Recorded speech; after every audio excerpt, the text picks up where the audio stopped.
Good morning, dear students. Welcome to online video classes of History and Civics. And the next part of the chapter 2, Early Nationalist Movements. Today we are going to finish this chapter in this video class, and now we will discuss about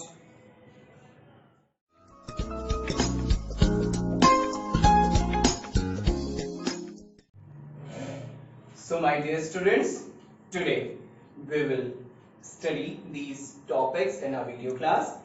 First is Gettysburg Address, effect of Civil War, French Revolution and Napoleon Bonaparte. Now let's start with Gettysburg Address. Gettysburg was the bloodiest battle ever in America. You can see and you can read it easily in the detail that about 50,000 soldiers were killed in 3 days of fighting of Battle of Gettysburg. There, Gettysburg Address is a speech that US President Abraham Lincoln delivered during the American Civil War at the dedication of Soldiers' National Cemetery in Gettysburg, Pennsylvania, on the afternoon of November 19, 1863. 4.5 months after Union armies defeated those of the Confederate at the Battle of Gettysburg. It is one of the best known speeches in American history. Not even the day's primaries speech, Lincoln's carefully crafted address came to be seen as one of the greatest and most influential statements of American national purpose.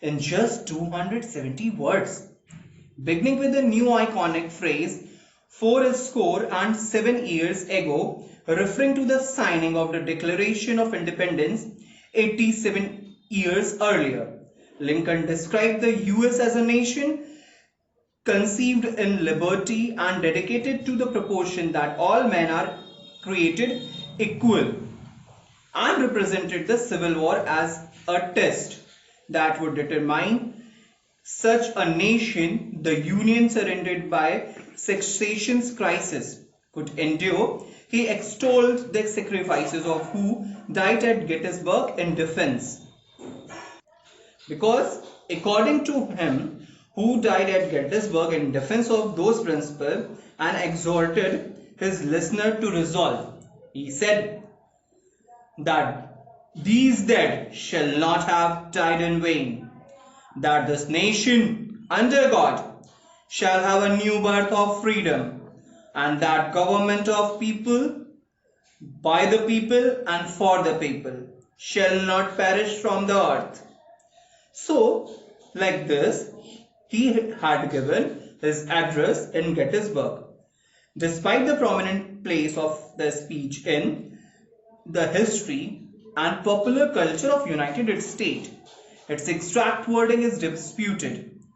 The 5 known manuscripts of Gettysburg address in Lincoln and in different number of details. Now we will discuss about the effect of Civil War. This American Civil War had a greater impact on American society and the polity than any other event in the country's history. It was also the most traumatic experience endured by any generation of Americans. At least 620,000 soldiers lost their lives in the war, 2% of the American population in 1861. If the same percentage of Americans were to be killed in a war fought today, the number of American war dead would exceed 6 million. The number of casualties suffered in a single day at the Battle of Antietam on September 17, 1862 was 4 times the number of American killed and wounded Normandy Beach on D-Day June 6, 1944. More Americans were killed in action at that September day near Sharpsburg, Maryland, than died in combat in all other war fought by the United States in 19th century. Wherever the Civil War, one of the most tragic wars in American history. More Americans died in all other wars combined. Brother fought against brother. The nation was torn apart in the end. We must look at the important consequence of the conflict. There may be others, but this is a good list of work of. So first one is the nation was reunited and the southern states were not allowed to cede. The south was placed under military rule and divided into military districts. Southern states then had to apply for readmission to the Union. Third point, the federal government proved itself supreme over the states. Essentially, this war was over states' right and federalism, and the victor was the power of nationalist government. Fourth, slavery was effectively ended while slavery was not officially outlawed. Until the passage of the 13th Amendment, the slaves were set free upon the end of the war. Reconstruction of the plan rebuilt America after the war began. And the last, industrialism began as a result of the increase in wartime production and the development of new technologies. So, this was the effect of American Civil War. Now we will move towards the French Revolution. The French Revolution was a period of a social political upheaval in France and its colonies, beginning in 1789 and ending in 1799.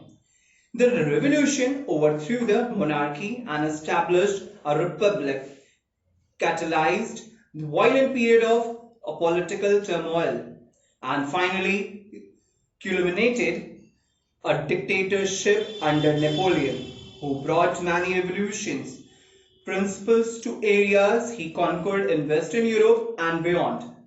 Inspired by liberal and radical ideas such as equality before the law, the revolution influenced the decline of absolute monarchies while replacing them with republic liberal democracies.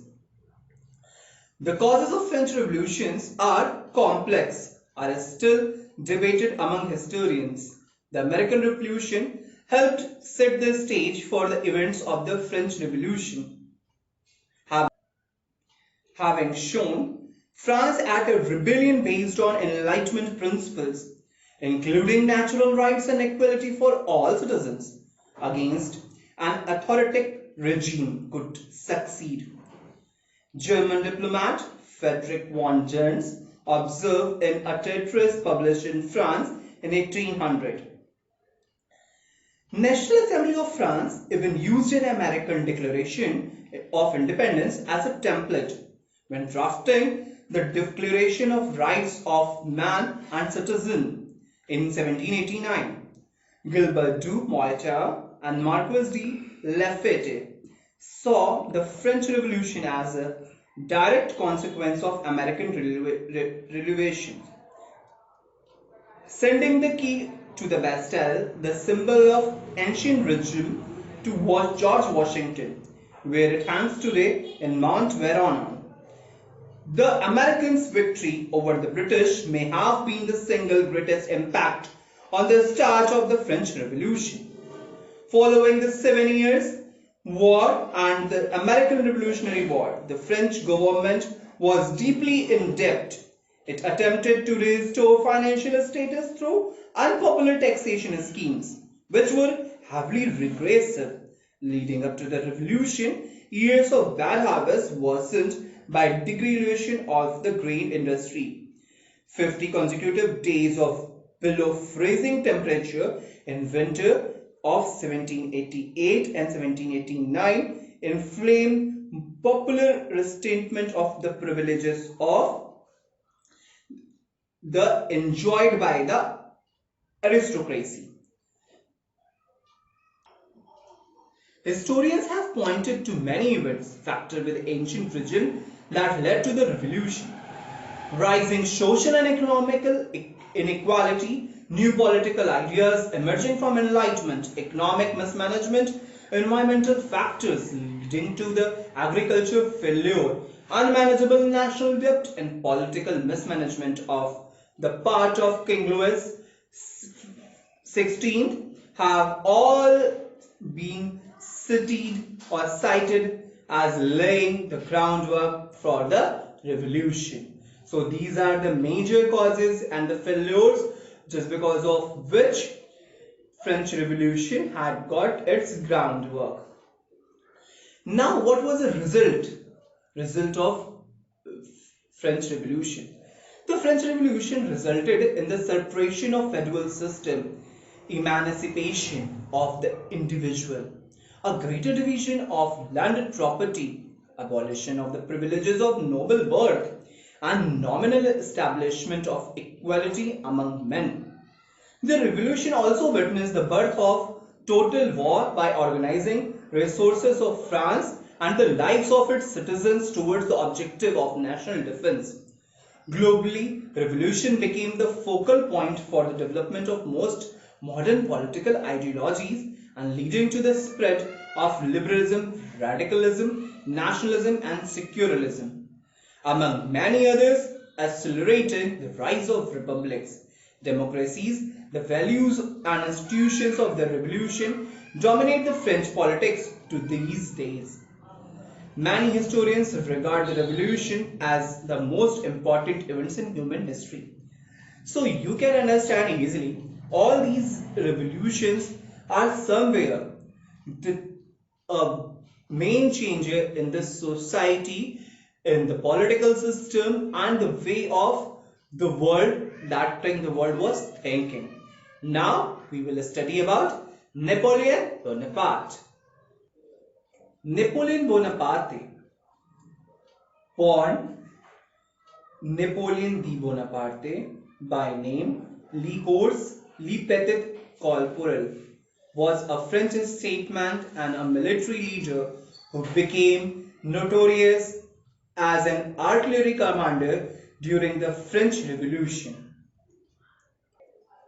He led many successful campaigns during the French Revolutionary Wars and was the emperor of the French as Napoleon I from during 1804 until 1814 and began again briefly during 1815. The 100 Days. Napoleon dominated the European and global affairs for more than a decade while leading France against a series of coalitions during the Napoleonic Wars. He won many of these wars and lost a majority of his battles, building a large empire that ruled over much continental Europe before its final collapse in 1815. He is regarded as one of the greatest military commanders in history, and his wars and campaigns are studied at military schools worldwide. Napoleon's political and cultural legacy has made him one of the most celebrated and controversial leaders in human history. Napoleon's influence on the modern world brought liberal reforms to the numerous territories that he conquered and controlled, such as the Low Countries, Switzerland, and a large part of modern Italy and Germany. He implemented fundamental liberal policies in France and throughout the Western Europe. His Napoleonic Code has influenced the legal system of more than 70 nations around the world. British historian Andrew Roberts states that the ideas that underpin our modern world, meritocracy, equality before the law, property rights, religious tolerance, modern secular education, sound finances, and so on, were championed and consolidated, co-fight geographically extended by Napoleon. To them, he added a rational and efficient local administration and to rural banditry, the encouragement of science and arts, the abolition of feudalism, and the greatest codification of the law of since the fall of Roman Empire. So, like this, Andrew Roberts has stated his own thoughts about the period of Napoleon and the work of Napoleon. From this chapter, we had this much. So, dear students, today we have discussed Gettysburg Address, effect of Civil War, French Revolution, and Napoleon Bonaparte. This is all from the chapter 2, Early Nationalist Movements. As you know, we have 4 chapters for the half yearly, 2 from civics and 2 for history. 1 chapter we have already covered in your quarterly syllabus, which is the executive, and this is the another one, the early nationalist movements. So 2 chapters of half yearly we have already finished. Now we have only 2 chapters to finish, which is from civics chapter number 3, the judiciary, and from history, the decline of Mughal Empire. So in our next video class, we will start with the civics portion, the judiciary. Till then, have a nice day and thank you.